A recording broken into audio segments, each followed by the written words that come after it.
I have something to celebrate. This week marks 26 weeks straight of publishing this podcast and my newsletter. It's been 6 months, half a year, through busy work weeks, travel, illnesses, moodiness. And here's what makes this wild.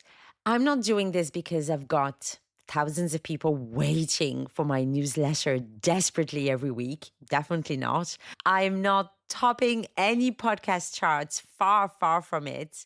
No one really asked me to do this, but I do it because I told myself I would. And because nearly 500 of you have signed up. And honestly, that blows my mind. Now, let me tell you about something that happened a few weeks ago that really got me thinking. I was having dinner with my husband and I was really stressed out because I hadn't recorded that week's podcast yet. My Thursday 6:45 a.m. published deadline was looming because this was on Wednesday night. And I was just really stressed out. Okay, I need to finish dinner quick so I can go and record my podcast. And he looks at me and he goes, "Why don't you just release it later in the day?" Which obviously is super sensible advice, right? But I had like nearly a meltdown. It had to go. It had to be published. Okay, sometimes I have published it at 7 a.m. And again, not because anyone is waiting or no one would have cared. Most people wouldn't even have noticed.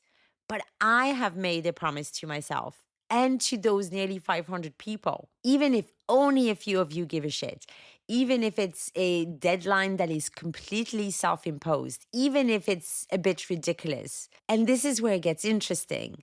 Because we live in this culture that tells us to be tuned into our bodies, listen to our bodies, be flexible with ourselves, practice self-compassion, which is all important and all sounds lovely until you're trying to build something that requires showing up when literally no one is holding you accountable. So in this episode, I wanted to dive into that mindfuck of self-imposed standards, and I'll break down why sometimes the most compassionate thing that you can do is actually keep a promise to yourself, even when it would be way easier not to, and how this can apply to literally any change you're trying to make in your life. Because this isn't about hustle culture or toxic productivity. This is about treating yourself like someone worthy of your own commitment. And honestly, it's about celebrating what happens when you do. Ready? Let's dive in. Hey, I'm Noemi, former queen of bad habits and corporate go-getter turned well-being coach and personal growth junkie.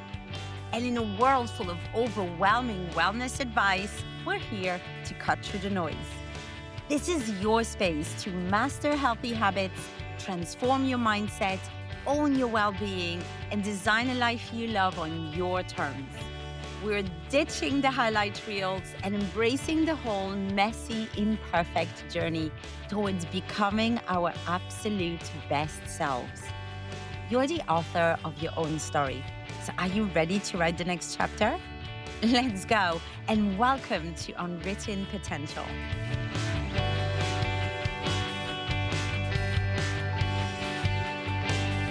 Hello and welcome to Unwritten Potential with me, Noemi. I am so glad that you're here on a very special episode for me, but let's get into it.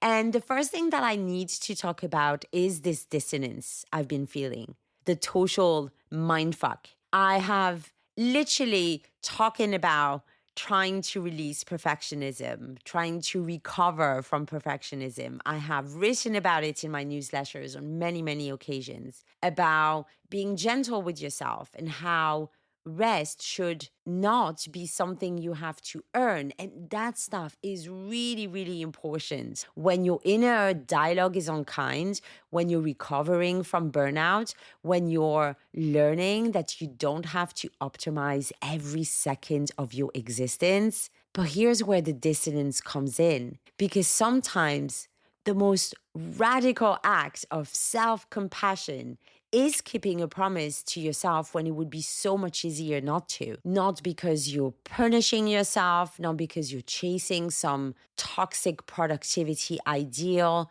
but because you're treating yourself like someone worthy of your own commitment. And this is so important. We've kind of gone so far into the be flexible, listen to your body, practice self-compassion. Again, very important. But we've gone so far into it that maybe we're losing the nuance, which is this. Sometimes showing up for yourself when it's hard, that is the self-compassion. Like, think about it. If your best friend kept canceling plans with you every time something better comes up or she or he is not feeling it, you'd eventually stop trusting them, right? Well, you do the same thing to yourself. Every time you break a promise you made to yourself, you're teaching yourself that you're not a reliable person, that you don't follow through. So what does this mean in your actual life? When you say, I'm going to move my body 3 times this week, and then you don't, you're not just missing the workouts. You're eroding trust with yourself. Now, the goal has to be yours, not someone else's goal, not what you think you should be doing. The goal needs to be yours and it needs to mean something. And that matters way more than the workout itself. So what does this mean for you when you're trying to change anything in your life? The results that you can see, they're always delayed. The compounding happens kind of beneath the surface, way before you begin to notice. You're building the thing before the results show up. And you have to trust that. And here's the part that surprised me, because everyone thinks the hardest part is starting. I wrote an entire newsletter and recorded an entire podcast on procrastination and my fear of starting the podcast. And yes, you have to deal with fear and imposter syndrome and all of that. But honestly, eventually, everyone starts. In my world, there are plenty of abandoned blogs and abandoned podcasts, forgotten newsletters. In a way, starting is easy. You know what's hard? The hardest part for me wasn't the first month when everything was new and exciting. It wasn't even month 2 or 3 when no one seemed to care, which wasn't fun. The toughest month was month 4. The early excitement had completely worn off. Growth was super slow. I was hearing crickets. And I had to choose, am I truly committed to this, or am I just experimenting with the idea of commitment? This is where the actual work is, not in having perfect systems or ideal conditions or guaranteed results, but in showing up anyway. Like when you keep going, when you're not getting immediate results or immediate feedback, when that first dopamine hit of, yay, I started something, once that has worn off, when you're tired and busy and wondering if any of this even matters, that's the test. And this applies to literally every habit you're trying to build. You start going to the gym, week 1, you're super pumped. Week 2, okay, still feeling good. Week 3, I'm kind of tired of this. Week 4, that's when you find out if this is actually happening or not. That's the crossroads. So if there is one thing you take away from this, let it be this. You have to trust the lag. You have to keep the promise. Seriously. You don't need the perfect plan. You don't need the perfect system. You don't need optimal motivation or clarity or the optimal conditions. You need to decide you're showing up and then actually do that. Show up. Even when it's boring, even when it's hard, even when you don't feel like it, even when no one is watching. If the goal is yours, no, I should do this. If you want something, if the goal is yours, if the goal is meaningful to you, show up. Because here's what's actually happening when you do this.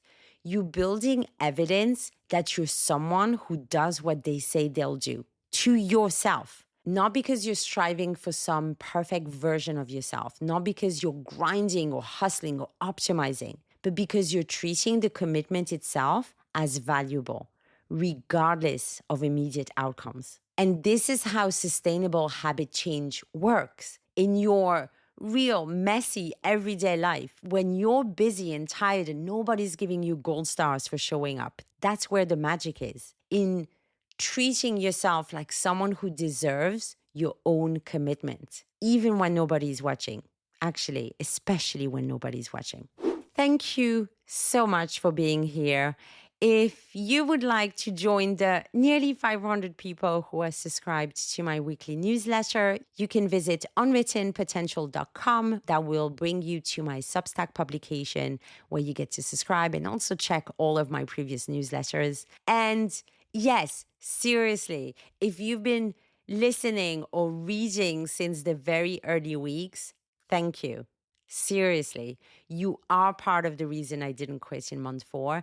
Nearly 500 of you are here. This is absolutely mind-boggling. It's not huge, but it's huge for me. And I'm genuinely so grateful from every single one of you. You have no idea. So I'm really glad you're here. Thank you so much for listening. This has been Unwritten Potential with me, Noemi, in Beijing. And I will see you next week.